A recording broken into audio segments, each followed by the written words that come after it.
Hello, everyone. Welcome to the Blue Dog Whisperer, first episode in about 2 months, and I'm so happy to be here with you. So I figured since it's almost Thanksgiving, it's time to talk politics. So that's what we're going to do. The last time I was in front of a camera and or a microphone, we had not had the 2022 midterm election yet, and it looked like everyone was swearing, including myself, that Republicans were going to win easily. And I have never been more proud to be wrong, because, as we all know, the Democrats are going to maintain control of the Senate and actually possibly pick up a seat if Herschel Walker goes down in Georgia for the runoff election on December 6th, I believe. And it also looks like that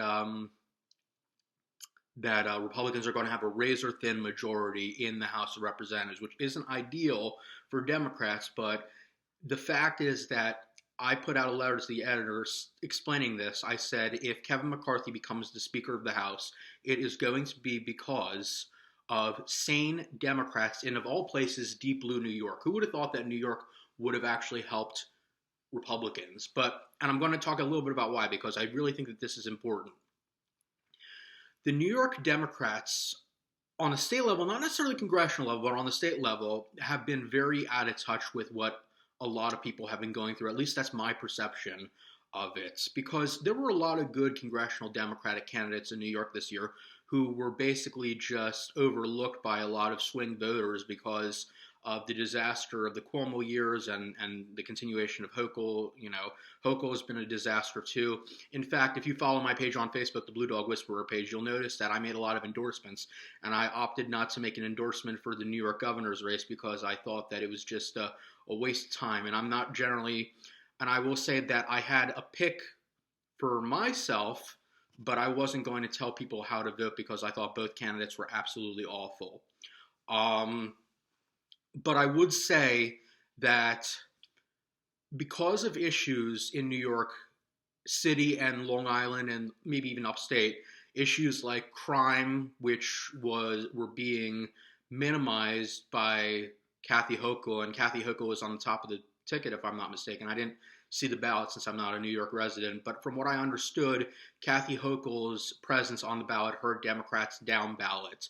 If you look, Chuck Schumer, who has almost nothing to do with what Democrats in New York do on crime, since he's really a federal guy rather than a state elected position, it seemed like that Schumer was affected by Kathy Hochul's presence on the ballot. And because Schumer in previous years, Schumer's done really incredibly well. A lot of Republicans I know voted for Chuck Schumer, especially in upstate New York back in 2016 and 2010 when he ran previously. And he was, he's a very good senator, but, a lot of people just decided they needed a change in New York and voted Republican for governor, for Senate, for Congress. And, it trickled down the ballot. Not enough to the point where Kathy Hochul was voted out, but it did hurt a lot of congressional districts where the majority of people, not only did Kathy Hochul lose the district, but people like Sean Patrick Maloney lost the district, and good Blue Dog Democrats who were not necessarily in Congress but were running for Congress. People like Francis Console was one of them. I believe he just lost. I donated to him, and I was sad to see him lose. And this is my message to some of the Republicans. These Republicans that were running in upstate New York and Long Island, most of them, maybe with the exception of a couple, most of them were actually pretty sane candidates. Not people that I supported, but they were people who read the room and decided to campaign on issues that matter to voters, bread and butter issues, how so much of your money is being spent, more of your money is being spent than necessary because of inflation, how people don't feel safe walking the streets of New York City and maybe some suburbs of New York because of the disastrous bail reform, which Kathy Hochul has so tirelessly defended. There was also, immigration's a big issue, the border crisis. There are a lot of people from all walks of life, of all ethnicities and backgrounds, who really think that we need to not close our borders, but really secure our borders because, they have families, and some of them even came here legally, and they know how difficult the process is, and they want people to do it the right way like their families and they did. So, that was another issue. So nationally, I would say that the GOP did not campaign on those issues. They were campaigning on nutty conspiracy theories. They were campaigning on Hunter Biden's laptop. And Michael Savage said this. I really like listening to Michael Savage, but he said that in suburban America, where you had middle-aged to elderly white female voters, they had signs that would say "row, row, row your vote." And Michael Savage, a little, he cynically said like they can't get pregnant. Why are they doing this? And obviously, I think he knows the answer, but the answer is because with the overturning of Roe v. Wade, these women have children, they have daughters, they have granddaughters who could get pregnant, and they want to be able to allow their daughters and granddaughters to have the same freedoms that they have, because I'm sure a lot of these women remember the time when states could punish women or even outlaw abortions with no exceptions for the cases of rape or incest. And I think that when you've lived that long, and you see that your children and your grandchildren are getting fewer rights than you've enjoyed, it just motivates you. I mean, some would say that there was an argument for all generations voting Democrat that were based on family values, because you had Rick Scott and the national GOP saying that they were talking seriously about, if we get in power on in both the House and the Senate, we're going to try to cut Social Security and Medicare. Well, who's dependent on that? The grandparents. And I think that a lot of people my age, I'm in my mid-20s, I don't have grandparents alive anymore, unfortunately, but I think a lot of people my age do, and a lot of people my age voted Democrat because we wanted to protect our grandparents and our elders, and our elders voted Democrat because they wanted to protect the rights and the future of their granddaughters. So I really think that there was a family values aspect of voting Democrat this year. And one could make the argument that in places like New York, where the Republicans, a lot of them were sane, that there was a family values aspect of voting Republican, because people want the streets to be safe, they want their kids to be safe. And this is something that doesn't get talked about, but when you are weak on crime, you're also weak on gun violence. And Democrats claim that they're the people who want to stop gun violence, but it's almost like a horseshoe theory, where when you've gone so far left that you are very permissive of crime and law breaking, it's almost like you're entertaining a reality that the far-right NRA people would like. And a perfect example of this is Larry Krasner, who was just impeached by the Pennsylvania House of Representatives. He is the disastrous progressive soft-on-crime district attorney in Philadelphia. And he actually said in an article that he wanted to not prosecute illegal gun possession charges. So if you illegally possess a firearm, he didn't want to charge you. And his reasoning for that was he thought that it was going to negatively impact people of color. And my question, and this is why I don't like Larry Krasner, I think he's a race-obsessed tool, but also I think that if you are going to make the very stupid call to not do that, I mean, if someone is illegally possessing a firearm and they're of a certain race, I mean, statistics show that people who commit crimes generally commit them against people of a shared racial background or ethnic background. Who do you think are going to be most affected by those guns if the guns are used, by not taking them off of the street and prosecuting the people who are illegally possessing them? So Larry Krasner has done the city of Philadelphia no favors, quite the opposite, actually. I've lived in South Jersey.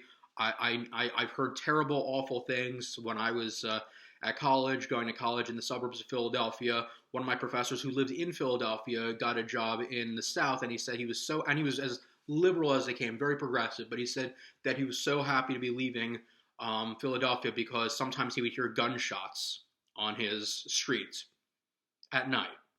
There's only so much foolishness and lack of common sense that progressive voters will take. Not the progressive politicians, but the progressive voters will take before they decide enough's enough and either vote you out or choose to move. And I think that people lose sight of that. But it is where it is. And of course, there were other races in the country that were very, very close. We had a lot of election deniers on the ballot this year in places like Arizona. The governor's race, that was a very, very, very close race between Kari Lake and Katie Hobbs, and Katie Hobbs is going to win.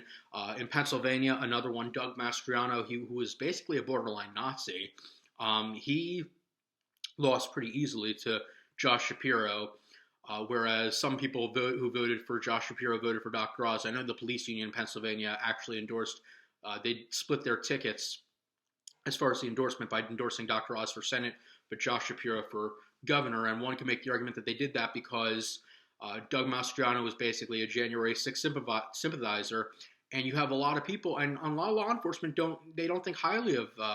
I don't know if I don't know what they think of Trump. I haven't gotten to speak to many people, but they don't think highly of the events of January 6th.